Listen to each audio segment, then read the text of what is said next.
खुलुमबाय Bodoland इंखं television studio आं हायाश्री गयारि दिनैनि गाहाय रादाबफोराव दङ।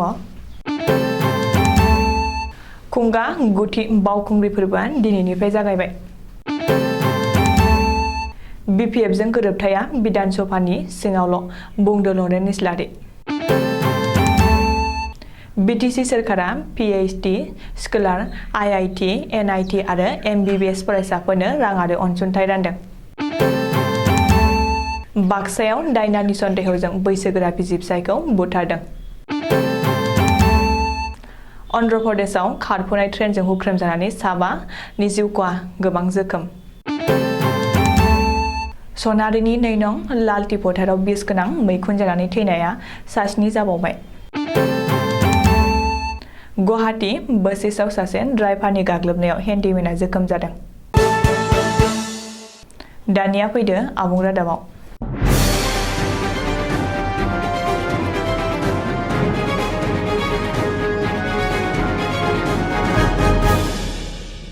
क'क्राझार नोगोरनि साखाथियाव थानाय बावखुंग्रि हाजोआव दिनैनिफ्राय सानथामनि हाबाफारिजों खुंगा गुथि बावखुंग्रि फोरबोआ दिनैनिफ्राय जागायबाय।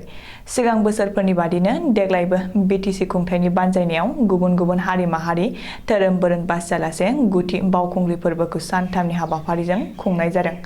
बर' हारिनि हारिमु आरो दोरोङारि आसार-खान्थिजों सोमोन्दो थानाय बावखुंग्रि फोरबोखौ दिनै बिटिसि सोरखारनि दावबाय हारिमु आरो गेलेमु बिफाननि जथाय बानजायनायाव खुंनाय जादों।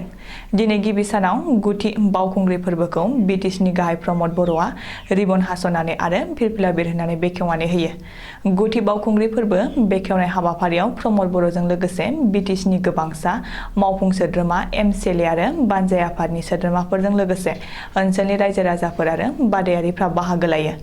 बबेखानि गुथि बावखुंग्रि फोरबोजों लोब्बा लाना सिगां बोसोरफोरनि बादिनो देग्लायबो दोरोङारि गेलेनाय, खमलायनाय, गिला गेलेनाय, दावला सौलायहोनाय, माराथन खारनाय आरो हाजो गाखोनाय, मोसानाय रोजाबनायजों लोगोसे दोरोङारि जानाय लोंनाय आरो बायदि बायदि बादायलायनाय हाबाफारिफोरखौबो लानाय जादों होनना मिथिनो हादों। मख'नो गोनांदि बावखुंग्रि फोरबो फालिनायनि मुङाव जायै लोङै ओनसोलनि थासारिखौ गाज्रि खालामनो नाङा होननानै प्रमद बर'आ बयखौबो खावलायदों। हिमन्त बिश्व शर्मा दैदेननाय जथायारि सोरखारा आबुं बोसोरसे जानायनि लामायावसै। सोरखारा आबुं बोसोरसे जानायनि उनावनो मन्त्रि सभा फेहेरनाय आरो सोलाय सोल' खालामगोन होननानै गिबि मन्थ्रिया सिगाङावनो फोसावखादों। बेखौ नोजोर होना मित्र दलनि गेजेराव मन्त्रि सभा फेहेरनायखौ लाना सावरायनाया सोलिगासिनो। बावैसो सान सिगां बिधान सभायाव सोरखारखौ मदद खालामनाय बिपिएफ दोलोआबो मोनसे मन्थ्रि मोनोब्ला गोजोननाय मोनगोन होननानै बिपिएफनि एमएलए दुर्गादास बर'आ फोरमायदों। दुर्गादास बर'नि बुंथिनि सायाव इउपिपिएलनि एमएलए लरेन्स इस्लारिया बुंदों दि रायजो सभा बिसायख'थियाव मित्रजोतनि बिजाथिया देरहानो हानाय बादि सोद्रोमा गैयामोन, बेनिखायनो हाग्रामा महिलारि दैदेननाय बिपिएफ दोलोआ बिधान सभायाव सोरखारजों लोगो जादोंमोन। बबेखानि बिपिएफजों दासिमबो राजखान्थियारि बिथिङाव जेबो रोखोमनि गोरोबथा जायाखै, बिधान सभानि सदनावल' गोरोबलायदों। उननि समाव बिपिएफनि गोरोबथाया बिधान सभायाव थायोना बिपिएफखौ एनडिएआव लाफायो बेखौ सावरायनायनि उनावसो थि खालामगोन होननानै लरेन्स इस्लारिया बुंदों। लरेन्स इस्लारिया बुंबावदों दि बिटिसि बाजेट जथुमाव बिपिएफआ हेंथा दोलोनि नेमखान्थिखौसो फालिदों। राजखान्थिगिरि गोरोबथा जायोब्ला बिधान सभायाव इउपिपिएलआ बिपिएफनो बियाब हगारना होनाय जाथावना नङा। गुबुन फारसे सिगाङावनो बुंखानाय बादियै हिमन्त बिश्व शर्मानि मन्त्रि सभा फेहेरोब्ला इउपिपिएल दोलोनिफ्राय सासे मन्थ्रि मोनबावगोन होननानैबो लरेन्स इस्लारिया फोरमायदों। प्रमद बर' दैदेननाय बिटिसि सोरखारा दिनै बिटिआर हालामनि पिएइचडि स्कलार आइआइटि एनआइटि आरो एमबिबिएस फरायसाफोरनो राङारि अनसुंथाइ एबा मेरिट स्कलारशिप रानदों। बिटिसिनि सोलोंथाइ बिफाननि बानजायनायाव क'क्राझार आइटि पार्कआव खुंनाय मेहेरगोनां हाबाफारिनि गेजेरजों दिनै बिटिआरनि गाहाय प्रमद बर'आ बिटिआर सोरखारनिफ्राय गासै 181 सा गुन गोनां फरायसाफोरनो 1 लाख आरो 2 लाख रांनि मेरिट स्कलारशिप एबा थुलुंगाखां रांखान्थियारि अनसुंथाइनि चेक राननानै होयो। बिटिआर हालामनि सोलोंथाइनि मानदान्दाखौ जौगाखांहोनो सुबुं सम्पद सोरजिनायनि नोजोर आरो थांखिजों फरायसाफोरखौ गोजौ सोलोंथाइ लानायाव थुलुंगा होनायनि थांखियै दिनै बिटिसि सोरखारा बिटिआर हालामनिफ्राय PhD स्कलार IIT NIT आरो MBBS फरायनाय 180 सा गुन गोनां फरायसाफोरनो रांखान्थियारि अनसुंथाइ होनाय जायो। बे हाबाफारियाव मावफुं सोद्रोमा धनन्जय बसुमतारी, मावफुं सोद्रोमा धर्मनारायण दास, MCLA माधव छेत्री आरो गोबांसा सोरखारि मावख'गिरिफ्रा बाहागो लायो। मिथिनो हानाय बादिब्ला बिटिसि सोरखारनिफ्राय IIT नि सा 18 आरो MBBS निफ्राय सा 57 फरायसाफोरनो 2 लाख रांनि चेक गथायो। बेबायदिनो NIT नि सा 34 फरायसा आरो 72 सा PhD स्कलारफोरनो साफायाव 1 लाख रांनि चेक गथायो। मख'नो गोनांदि गुन गोनां फरायसाफोरनो राङारि अनसुंथाइ होनाया बिटिसि सोरखारनि मोनसे गोग्गाथाव आरो थुलुंगाथाव हाबाफारि। बबेखानि बिटिसि सोरखारा होनाय बे रांखान्थियारि अनसुंथाइया फरायसाफोरखौ एसेब्लाबो सुंथानाय होगोन होननानै बिटिसि नि गाहाय प्रमद बरुवा खौरांगिरिनि सिगाङाव बुंथियो। रायजोआव फिन दायनानि सन्देह आरो खोमसि फोथायनाय। खोमसि फोथायनाय आरो दायनानि सन्देह खालामनायनि जुनै 2 बैसोगोरा बिसि-फिसाया जिउ खोमानो गोनां जादों।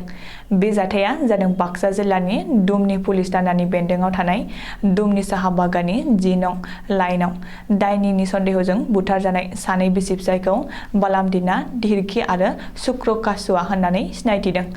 रिपर्ट बादिब्ला बालामदिना तिर्की आरो शुक्र कासुआखौ दायनि सन्देह खालामना सुरज एक्का मुंनि सासे सुबुङा दानख्लाब-सुख्लाब बुथारदों। जाथायनि बागै पुलिस सुलुङाव फोरमायनाय बादिब्ला सुरज एक्कानि नखराव थांनाय माखासे सान सिगांनिफ्रायनो गोमोनांथाव जाथायफोरा जाबोदोंमोन आरो बिसियाबो गोलाव समनिफ्रायनो जब्रायाव गोग्लैनानै दङमोन। गोबांथार फाहामथाय होनायनि उनावबो गाहामाव फैनायनि मुं लायैनि थाखाय 2 बिसि-फिसाय शुक्र कासुआ आरो बालामदिना तिर्कीमोनखौ तन्त्र मन्त्र रोंगौ होनना सन्देह खालामो आरो गेले-गेले हुमखि होबोदोंमोन। नाथाय मैया सानजौफुआव सुरज एक्काया शुक्र कासुआनि न'आव हाबनानै गोबौ हाथियारजों गाग्लोबो आरो दानख्लाब-सुख्लाब खालामो।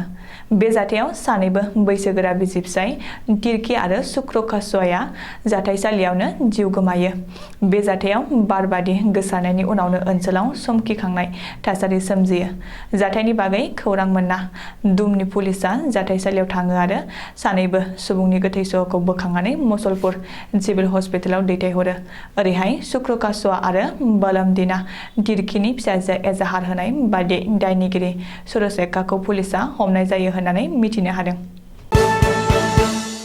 अन्ध्र प्रदेशनि श्रीकाकुलम जिल्लायाव खारफुनाय गंसे एक्सप्रेस ट्रेनजों हुख्रेमजानानै समबारनि हराव 9:30 रिंगासोआव 5 सुबुंनि जिउ खहा जादों आरो गोबां जोखोम जादों।